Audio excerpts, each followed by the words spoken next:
अगर आपको बार बार 15 से 20 छींकें आती हैं, लगातार आती हैं, आपकी नाक से पानी टपकता रहता है, आंखों में जलन महसूस होती है, आंखें लाल हो रही हैं और आंखों में पानी बना रहता है, तो हो सकता है आप राइनाइटिस की प्रॉब्लम को फेस कर रहे हैं।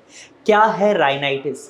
क्या लक्षण हमें दिखाई देते हैं और क्या कारण रहते हैं राइनाइटिस शरीर में डेवलप होने के? आज इसी विषय पर मैं आपके लिए वीडियो लाया हूं। तो वीडियो की शुरुआत करते हैं और जानते हैं इन सभी सवालों के जवाब। तो चलिए शुरू करते हैं। जैसा कि मैंने वीडियो की शुरुआत में ही आपको बताया, राइनाइटिस यानी नोज में आने वाली सूजन। ये जब होता है जब भी कोई एलर्जन हमारी नोज के थ्रू, हम जब सांस लेते हैं, हमारी नोजल मेम्ब्रेन को डैमेज पहुंचाता है। म्यूकस मेम्ब्रेन होती है हमारी नोज के अंदर, उसमें जब डैमेज पहुंचता है तो इसकी वजह से हमें देखने को मिलता है राइनाइटिस। जब आप एलर्जन, कुछ भी हो सकता है, आपका डस्ट हो सकता है, स्मोक हो सकती है, इस तरीके के एलर्जन जब आपके शरीर में जाते हैं तो इसकी वजह से हिस्टामाइन केमिकल का फॉर्मेशन बहुत ज़्यादा हो जाता है शरीर में। और जब हिस्टामाइन का फॉर्मेशन होता है तो हिस्टामाइन की वजह से जो हमारी म्यूकस मेम्ब्रेन होती है, कुछ लोग इसको म्यूकोसल लाइनिंग भी बोलते हैं, इसमें सूजन आ जाते हैं। यहाँ पर म्यूकस का फॉर्मेशन होता है इसी मेम्ब्रेन की वजह से, और जब इसमें रुकावट आती है, इसमें सूजन आ जाती है, तो क्या होता है, म्यूकस का फॉर्मेशन बढ़ जाता है और जो हमारे एयरवेज होते हैं, यानी नोज के जो एयरवेज हैं, उनमें दिक्कतें आने को हमें मिलती है। तो उस समय हमें कुछ लक्षण दिखाई देते हैं, उन लक्षणों के बारे में भी बात करेंगे।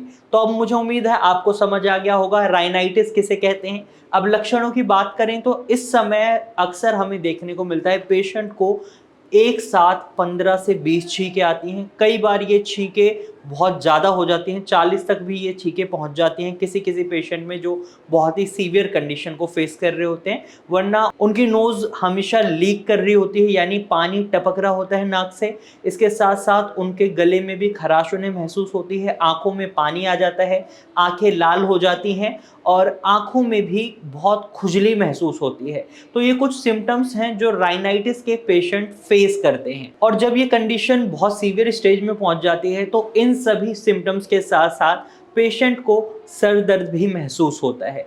तो ये कुछ लक्षण हैं जो राइनाइटिस के पेशेंट को महसूस होते हैं। अब हम बात करते हैं राइनाइटिस होने के कारणों के बारे में। तो राइनाइटिस होने के कारण को जानने से पहले हमें इसके टाइप के बारे में पता होना चाहिए। बेसिकली राइनाइटिस दो टाइप का होता है, एक होता है एलर्जिक राइनाइटिस, दूसरा होता है non allergic rhinitis. Non allergic rhinitis में हमें देखने को मिलता है बॉडी में हार्मोनल चेंजेस की वजह से राइनाइटिस डेवलप होता है, और जो एलर्जिक राइनाइटिस होता है उसमें कई कारण हो सकते हैं। इस समय जो भी एलर्जेंस होते हैं, जैसे आपका डस्ट है, स्मोक है, इवन आप अगर घर पे पेट रखते हैं तो कुत्ते या बिल्ली के जो बाल होते हैं उनसे भी राइनाइटिस डेवलप हो जाता है। पॉलन ग्रेन्स की वजह से राइनाइटिस हो जाता है। सीजन में बदलाव आते हैं, मौसम में बदलाव आते हैं, तो उस समय जो एयर में पॉल्यूशन होता है उसकी वजह से भी राइनाइटिस हो जाता है। एयर पॉल्यूशन एक बहुत बड़ा कारण रहता है राइनाइटिस का। स्मोक करते हैं तो ये भी राइनाइटिस का कारण होता है। या आपके आसपास कोई व्यक्ति स्मोक करता है, आप उसके साइड में भी खड़े रहते हैं और आपका इम्यून सिस्टम इस चीज को कैच कर लेता है, ये एलर्जन की तरह आपके शरीर में काम करता है, तो आपके शरीर में भी राइनाइटिस की प्रॉब्लम डेवलप हो सकती है। तो ये कुछ कारण रहते हैं एलर्जिक राइनाइटिस के। तो मुझे उम्मीद है अब आपको ये समझ आ गया होगा कि राइनाइटिस क्या होता है, इसमें सिम्टम्स क्या दिखाई देते हैं और कारण क्या होते हैं। अब प्रिवेंशन की बात करें तो प्रिवेंशन, मैं अपनी हर वीडियो में बोलता हूँ कि प्रिवेंशन का सबसे बेस्ट तरीका यही रहता है कि जो कारण होते हैं हम उन्हीं पर काम कर लें। जैसे कि मैंने आपको एलर्जेंस बताए, डस्ट है, हम डस्ट से बच सकते हैं। और अगर आप सिटी या प्लेस को ही कुछ समय के लिए छोड़ सकते हैं जहाँ पर एयर पोल्यूशन ज़्यादा है तो वो बेस्ट रहता है, वरना आप मास्क पहने, एयर प्योरीफायर का इस्तेमाल करें। साथ ही साथ डस्ट है तो अगर आपके आसपास डस्ट है तो थोड़ा पानी का छिड़काव रखें ताकि डस्ट ज़्यादा हवा में ना रहे।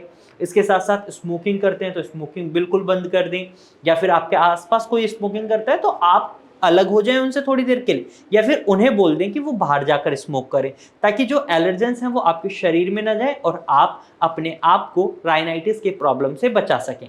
तो ये तो कुछ प्रिवेंशंस हुई। इसके साथ साथ आप स्टीम भी ले सकते हैं। इससे क्या होगा कि आपको जो राइनाइटिस की प्रॉब्लम हो रही है, आपकी नोज में जो प्रॉब्लम हो रही है वो ठीक होगी और म्यूकस मेम्ब्रेन में जो सूजन आई है वो कम होगी। इस तरीके से आप अपने राइनाइटिस की प्रॉब्लम में प्रिवेंशंस को अप्लाई कर सकते हैं। अब बात करते हैं ट्रीटमेंट की। जैसे मैंने वीडियो की शुरुआत में बोला था, ट्रीटमेंट भी इस वीडियो में मैं बताऊंगा। राइनाइटिस में अक्सर हम देखते हैं पेशेंट्स एलोपैथिक मेडिसिन को चूज करते हैं इंस्टेंट रिलीफ के लिए। वो एयर स्प्रेज का इस्तेमाल करते हैं और कई तरीके की मेडिसिन लेते हैं, स्टेरॉइड्स लेते हैं और उन्हें इंस्टेंट रिजल्ट भी मिलता है। लेकिन मैं यहाँ आपको ये बताना चाहूँगा, जो इंस्टेंट रिजल्ट है वो आपको क्योर नहीं कर रहा, वो आपको रिलीफ दे रहा है, वो आपकी प्रॉब्लम को प्रेस कर रहा है, जिसकी वजह से ये प्रॉब्लम थोड़े ही समय में और ज़्यादा बड़ा रूप लेकर उनके सामने आ जाती है। कई बार ये अस्थमा भी डेवलप करवा देती है, क्योंकि जो म्यूकस है वो आपके शरीर के अंदर ही जा रहा है, और जब म्यूकस शरीर के अंदर जा रहा है तो जो आपके एयरवेज हैं उनमें इन्फ्लेमेशन आ सकती है, म्यूकस का फॉर्मेशन बढ़ सकता है, वहाँ पर रुकावट आ जाती है तो अस्थमा डेवलप हो जाता है। तो इससे बचने के लिए आपके लिए बेस्ट होम्योपैथिक ट्रीटमेंट ही रहता है। भारत होम्योपैथी का ट्रीटमेंट इसमें बहुत अच्छा माना गया है, क्योंकि भारत होम्योपैथी के कई पेशेंट बहुत जल्दी ठीक हुए हैं जो राइनाइटिस की प्रॉब्लम को फेस कर रहे थे। यहाँ पर कस्टमाइज्ड मेडिसिन प्रोवाइड कराई जाती हैं जो पेशेंट टू पेशेंट वेरी करती हैं, यानी पेशेंट के रूट कॉज को देखते हुए, उनके सिम्टम्स को देखते हुए, उनके बिहेवियर में जो चेंजेस रहते हैं उनको देखते हुए मेडिसिन बनाई जाती है। कस्टमाइज्ड मेडिसिन होती है जिसकी वजह से रिजल्ट्स हमें अच्छे देखने को मिलते हैं। अगर आप भी राइनाइटिस की प्रॉब्लम को फेस कर रहे हैं या रेस्पिरेटरी किसी भी प्रॉब्लम को फेस कर रहे हैं तो आप भारत होम्योपैथी की डॉक्टर की टीम से कंसल्ट कर सकते हैं। तो आज की वीडियो में सिर्फ इतना ही। मुझे उम्मीद है वीडियो आपको अच्छी लगी होगी। अगर इसके बाद भी आपके मन में कोई सवाल है तो कमेंट के थ्रू आप अपना सवाल हमसे पूछ सकते हैं, या फिर आप हमें कोई सजेशन देना चाहते हैं तो कमेंट के थ्रू आप अपना सजेशन भी दे सकते हैं। और ऐसे ही इन्फॉर्मेटिव वीडियोस देखने के लिए आप हमारे चैनल को सब्सक्राइब भी कर सकते हैं। Thank you for watching.